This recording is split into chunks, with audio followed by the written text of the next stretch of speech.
vetor tangente, isso vai dar um ponto do espaço produto cartesiano, que é o sigma 1x cartesiano ômega x. Cartesiano não, sigma 1x vírgula ômega x, ômega estrela x. Então isso aqui dá o seguinte, isso é mais uma coisa dita sem demonstração que apela para o trabalho de vocês, trabalho posterior de vocês.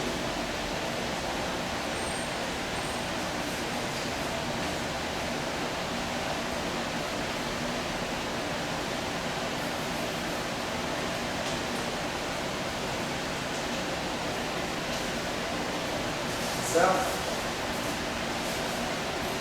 Quer dizer, esse objeto, só para a gente ver da onde a gente sai para onde a gente chega, esse cara sai do espaço tangente na variedade M e chega no espaço tangente, né, o fibrado cartesiano grupo. Né?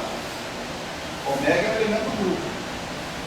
Portanto, nesse espaço tangente, sigma 1 estrela de x é um elemento, é um vetor do espaço tangente ao fibrado, e ômega estrela x é um vetor no espaço tangente ao grupo. Tá? Agora, novamente, esse cara, ele está nessa forma. Opa, já apaguei.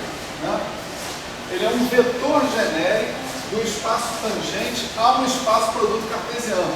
Então eu posso usar aqueles mapas I e J para decompor esse cara também. Né? Eu vou decompor esse cara da seguinte maneira. Né? Sigma 1 estrela x, ômega estrela x, isso vai ser I ômega de T estrela, sigma 1 estrela x, mais j sigma 1 de P estrela ômega estrela x. Né? E novamente a gente vai identificar aqui, né, que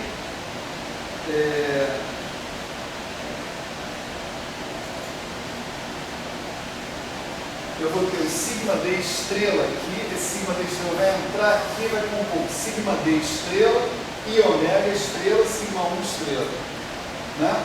Sigma d estrela, sigma d composto com I é novamente a ação à direita, e o sigma d composto com J é novamente o E, né? Aquele mapa F, só que de sigma 1 de P. Né? Então isso aqui eu vou escrever mais rápido, porque a gente já passou por isso antes, né?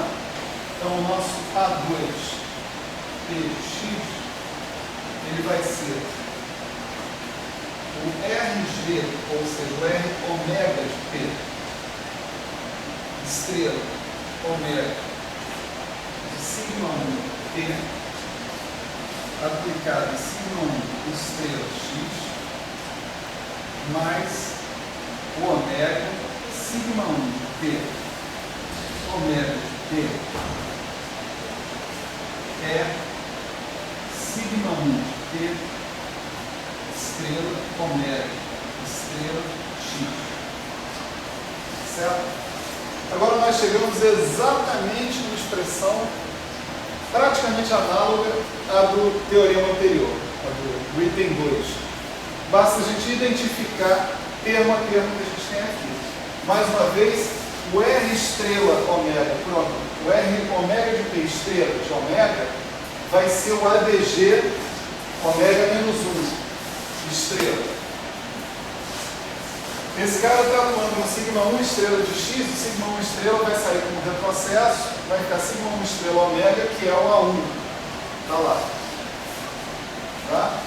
O segundo termo, esse E estrela, ômega estrela x, o ômega estrela x é um vetor do espaço tangente a G no ponto ômega de P. Esse vetor pode ser trazido pela forma de Maurer-Cartan para o espaço tangente na identidade e depois levado de volta pela aplicação do mapa diferencial da translação à esquerda. Né? Então isso vai ser um campo vetorial invariante à esquerda gerado pela forma de Maurer-Cartan aplicada nesse cara. Ufa! Né? O E estrela desse campo vetorial vai ser o campo vetorial induzido, gerado pela forma de Moller-Cartan. O ômega atuando nesse campo vetorial induzido vai dar a própria forma de Moller-Cartan retrocedida. Tá certo? Então, essa linha aqui praticamente se reduz àquela linha com a mesma reflexão que a gente fez no item anterior. Tá certo? Quando se trata, né, quando o grupo G tem uma cara bem definida, né, ou seja, quando a gente diz os elementos do grupo G são, né, aplicações lineares ou matrizes, seja lá o que for, quando isso acontece, né, várias dessas operações que a gente está trabalhando aqui se reduzem à multiplicação matricial, pura e simplesmente. Esses retrocessos, esses mapas diferenciais, etc. e tal. Né? Isso a gente tem que fazer com certo cuidado, mas lá nas notas, no chamado material complementar, tá certo? Isso está colocado. Né? Tá bem explicado para vários casos particulares. Fala, professor. Desculpa interromper um minuto, mas é com uma causa especial, que os parabéns para você, né? Feliz aniversário. Denúncia vazia? Valeu, obrigado. Progresso aí. Valeu. Vamos lá. Parabéns, está sendo filmado ali, não sei se você percebeu. Feliz aniversário. Bom, olha só, galera. Então nós encontramos a relação entre dois representantes locais, tá certo? Olha só. A1 e A2. Eu tenho duas seções, né, sigma 1 e sigma 2, cada uma delas aplicada na mesma conexão, uma conexão só, vai produzir dois representantes locais diferentes. Então, eu posso pensar o seguinte, né, eu vou querer construir, né, mais uma vez, aquela ideia de construir o meu fibrado unindo diversas peças. Né? Então, eu tenho o espaço-produto cartesiano, M cartesiano G, um aberto do M, o 1 cartesiano G, o 2 cartesiano G, o 3 cartesiano G. Né? Sobre cada um desses caras, eu monto uma forma tomando valores na ordem de nível. A1, A2, A3, assim por diante. A gente sabe que essa forma, se eu montar do jeito esperto, daquele teorema 1, né? Se eu montar do jeito esperto, essa forma vira uma forma de conexão no fibrado lá em cima. Tá certo? Então vamos desenhar. Né? Aqui eu tenho o 1. Aqui eu tenho o 2. O 1 aqui é o 1 cartesiano G, aqui é o 2 cartesiano G. Tá certo? Eu quero pegar o 1, o 2, o 3, o 4, esses caras todos e montar o fibrado. Tá certo? Quero fazer isso. Como é que eu faço? O que eu consegui aqui? Né?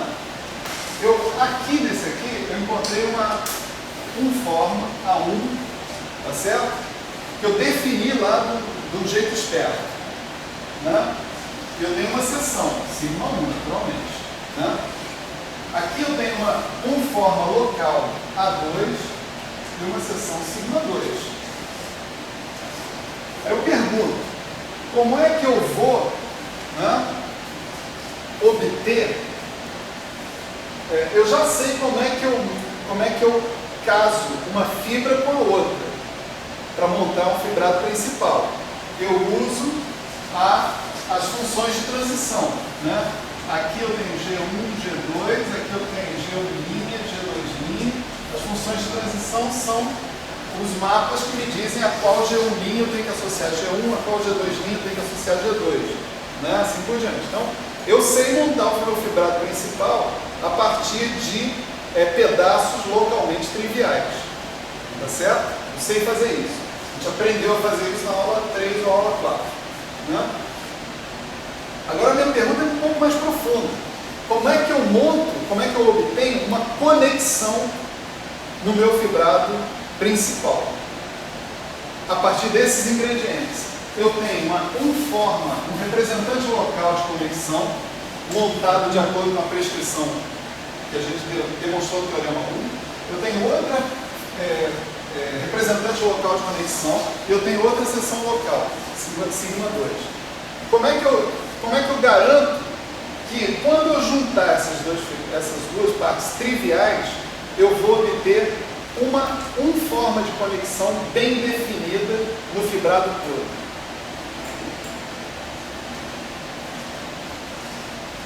O que eu garanto é o seguinte: se eu escolher A1 e A2, de modo que isso aqui aconteça, tá certo? Que a relação entre A1 e A2 não seja arbitrária, mas se dê desta forma, quando eu aplicar sigma 1 estrela A1, eu vou obter ômega, e quando eu aplicar sigma 2 estrela A2, eu vou obter ômega também, independente das seções locais que eu tenha colocado ali. Ou seja, o jeito de eu montar uma conexão no meu fibrado principal, a partir de representantes locais de conexão, é fazer com que esses dois objetos se relacionem pelo que eu chamo de uma transformação de calibre. Se eles dois se relacionarem por meio daquela fórmula que eu posso chamar para vocês de transformação de calibre, tá certo? Ainda não vou chamar porque falta um detalhezinho. Eu garanto que as duas, no lugar aonde o 1 interseção o 2 é diferente de 0, definem a mesma forma de conexão sobre o fibrado principal, que é o que eu quero. É essa forma de conexão no fibrado principal que me interessa. Os representantes locais podem variar, porque eu posso escolher seção 1, seção 2, seção 3, não tem problema. Mas se eu escolher a seção 1 ou seção 2, a diferença, né, entre uma coisa e a outra é uma transformação de gauge, onde o elemento do grupo de gauge é exatamente o elemento ômega que leva uma seção na outra. É bonito para cacete. Vamos conver, né? É enrolado, né? Mas o resultado onde você chega é interessante, né? Quer dizer, isso que me dá a forma de eu reconstruir, de eu construir uma forma de conexão sobre o fibrado principal a partir de formas de conexão que são representantes locais adequadamente construídos em cada pedacinho, em cada pedaço trivial do fibrado. Tá certo? Agora vamos definir o que a gente chama de transformação de gauge e encerrar, tá certo? Já meio-dia, você vê que agora ficou fácil.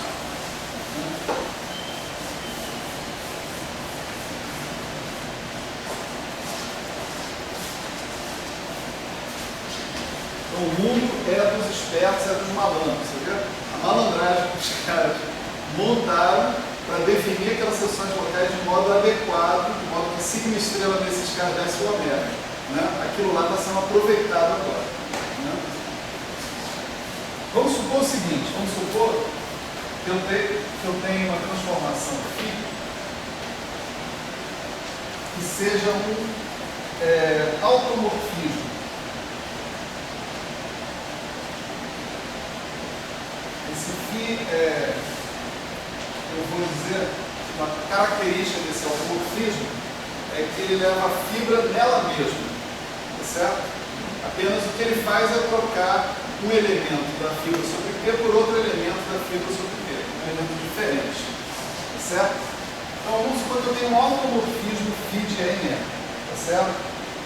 Então se eu tiver uma seção sigma, né? Seção sigma local, eu posso ter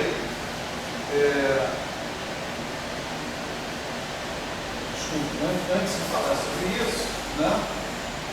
É claro que se eu tenho uma conexão, uma forma de conexão, φ estrela ômega também é uma conexão. Essa é a primeira coisa importante a dizer. Não vou mostrar isso, não é difícil, tá certo?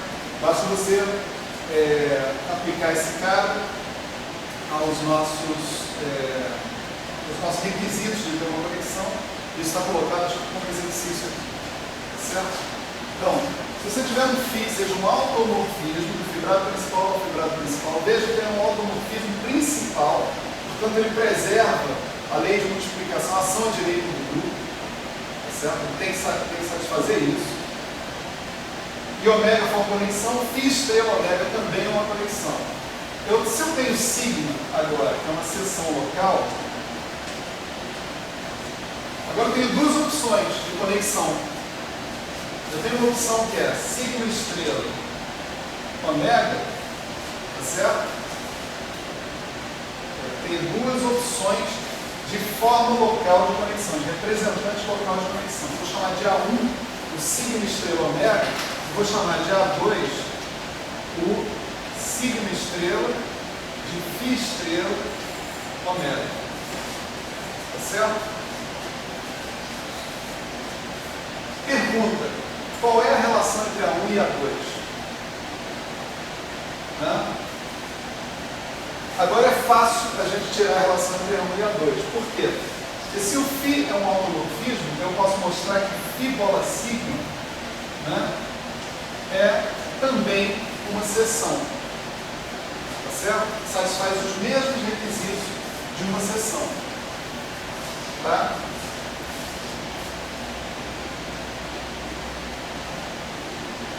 Portanto, eu posso responder qual é a relação entre A1 e A2 exatamente daquela maneira que está ali. Tá certo? A relação entre A1 e A2 vai depender agora de um ômega, né? E faz o seguinte: φ bola sigma de T é igual a sigma de T, ômega de T. Se o ômega for definido dessa maneira, é só colocar naquela fórmula e eu sei qual é a relação entre A1 e A2. Tá certo? É uma transformação de eixo. Esse automorfismo, né, φ, nessas condições, ele é chamado transformação de calibre. Por uma transformação de calibre, você pode ver essa transformação de calibre ou como uma mudança de conexão do fibrado principal de ômega para φ estrela ômega, ou como uma mudança de trivialização local. Né? Trivialização dada por sigma, trivialização dada por φ bola sigma. Certo? Isso é uma transformação de calibre. Está aí o papel desse cara. Agora, mais importante do que isso, a gente acabou de ver o papel das transformações de calibre na constituição da conexão. É graças a uma transformação de calibre que você constitui uma conexão sobre o fibrado principal. Certo? Com o uso delas. Essa equação está aqui vista para o caso de grupos matriciais, que são os casos das teorias de Young-Mills que a gente conhece, né? Ela se reduz a isso que está aqui, A2 de P igual a ômega menos 1 de P, A1 de P, ômega de P, mais ômega menos 1 de P, de ômega de P. Tá? Isso aqui é a forma de Maurer-Cartan retrocedida por ômega, né, num grupo matricial. Eu tenho um exercício, tem um pedaço das notas de aula onde eu mostro isso, exatamente isso. Né? E aquela primeira parte que está ali é a aplicação adjunta no espaço tangente quando eu tenho também o grupo matricial. Né? Então é exatamente o que a gente precisa, né? Numa teoria de gauge não abeliana de Young-Mills. Certo? Ali é derivada exterior, mas é só você projetar em coordenadas que você tira a forma usual, né? Que a gente conhece. Tá bom? Então é isso aí. Já passei o meu direito aqui. Amanhã, última aula. Certo? A última aula é capaz, então, de se reduzir a um seminário. Né? Porque eu tenho duas notas de aula realmente importantes ainda para falar para vocês. Mas a mais importante de todas é a primeira. A segunda é também importante, mas eventualmente dá para pegar sozinho. Então talvez eu bote mais ênfase na parte de levantamento horizontal e transporte paralelo, né, vistos dentro do fibrado. E eu vou mencionar para vocês os resultados para fibrados associados, certo? Quer dizer, dado um fibrado principal, a gente aprendeu que existem fibrados associados, a conexão é generalizada com esses fibrados associados e ela adquire formas também desses fibrados associados que vão depender, né, da fibra dos fibrados associados, essas coisas todas. Amanhã a gente vê isso, amanhã a gente fecha. Valeu.